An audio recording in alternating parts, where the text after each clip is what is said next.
कच्चातीवू द्वीप एक आइलैंड है जो तमिलनाडु से आगे और श्रीलंका के पहले है। प्रधानमंत्री नरेंद्र मोदी का दावा था कि 1974 में तत्कालीन इंदिरा गांधी सरकार ने इस द्वीप से अपना दावा छोड़ दिया था और यह द्वीप श्रीलंका को सौंप दिया था, यानी कि भारत ने तमिलनाडु के एक 285 एकड़ वाले आइलैंड को श्रीलंका को दे दिया था। प्रधानमंत्री काफी गुस्साए हुए और कांग्रेस पर बरसते हुए नजर आ रहे हैं। ये आप क्लिप देख लीजिए।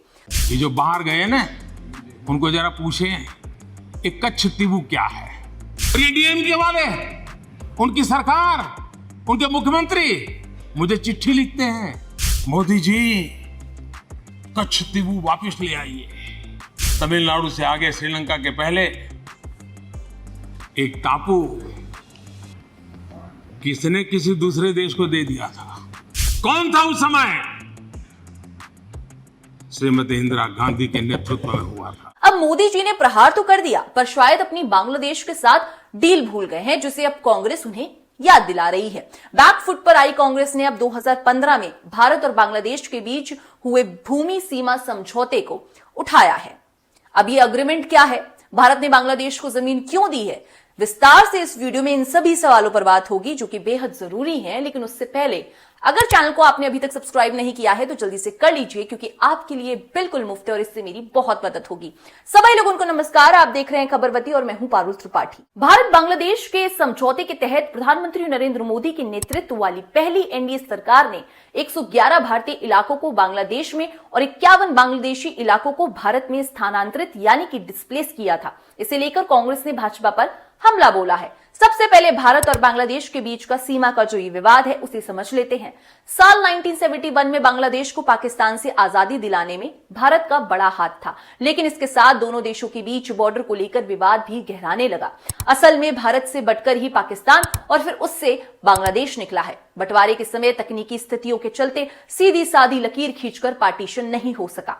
कई हिस्से थे जो दोनों देशों के बीच ऐसे पड़ते थे कि कोई भी उन पर पूरा दावा नहीं कर पा रहा था। ये मामले लंबित की श्रेणी में आ गए और दशकों तक चलते रहे।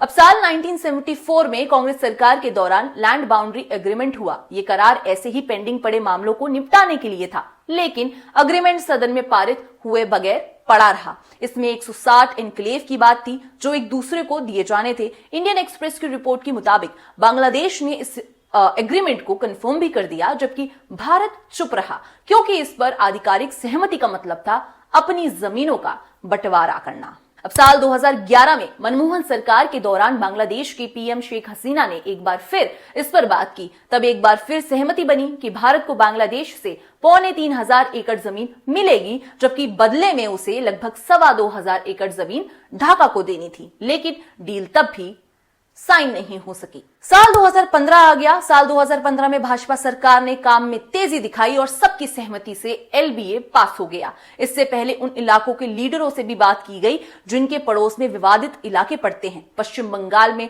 तृणमूल कांग्रेस का भी राजीनामा लिया गया, क्योंकि उससे सटे कई इलाके विवादित रहे हैं।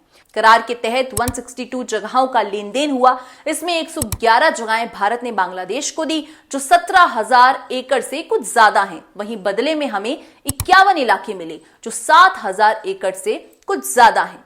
इस तरह से अगर केवल जमीन का हिसाब देखा जाए तो 10,000 एकड़ जमीन हमारे हिस्से में कम है, घटी हुई है। लेकिन इस बात का अंदाजा नहीं कि अदला बदली हुई दोनों तरफ की जमीनों की क्या उपयोगिता या सामरिक इस्तेमाल हो सकता है। जमीनों की ही अदला बदली नहीं हुई, बल्कि बांग्लादेश के जो एरिया हमें मिले वहां रहने वालों को भारतीय नागरिकता भी मिल गई। द हिंदू की रिपोर्ट में जिक्र है कि तब हमने 14,000 से ज्यादा बांग्लादेशियों को सिटीजनशिप दी थी। ये लोग पश्चिम बंगाल के दिनहाटा, हल्दीबाड़ी और मैकलीगंज के कैंपों में रखे गए। साथ ही उन्हें हमारे यहां बसाने के लिए 1,000 करोड़ का पुनर्वास पैकेज भी मिला। दूसरी तरफ भारत में रहते 36,000 लोगों को भी बांग्लादेशी नागरिकता दी गई। दोनों तरफ ही रहते ये वो लोग थे जिन्हें विवादित जगहों पर रहने के चलते किसी सरकारी योजना का पूरा फायदा नहीं मिल पाता था। बता दें कि दोनों देश लगभग 4,000 किलोमीटर की सीमा शेयर करते हैं। ये बॉर्डर आजादी के समय ही सीरियल जोन रेड किल्स ने खींची थी, लेकिन तब बांग्लादेश पाकिस्तान का पूर्वी हिस्सा था। जो लोग वहां बसे हुए थे उन्हें पहले तो रिहेबिलिटेशन का प्रस्ताव मिला। जो लोग जगह छोड़ने को राजी नहीं थे वो वहीं रहते रहे, लेकिन ठीक तरह से अपनाए नहीं जा सके थे।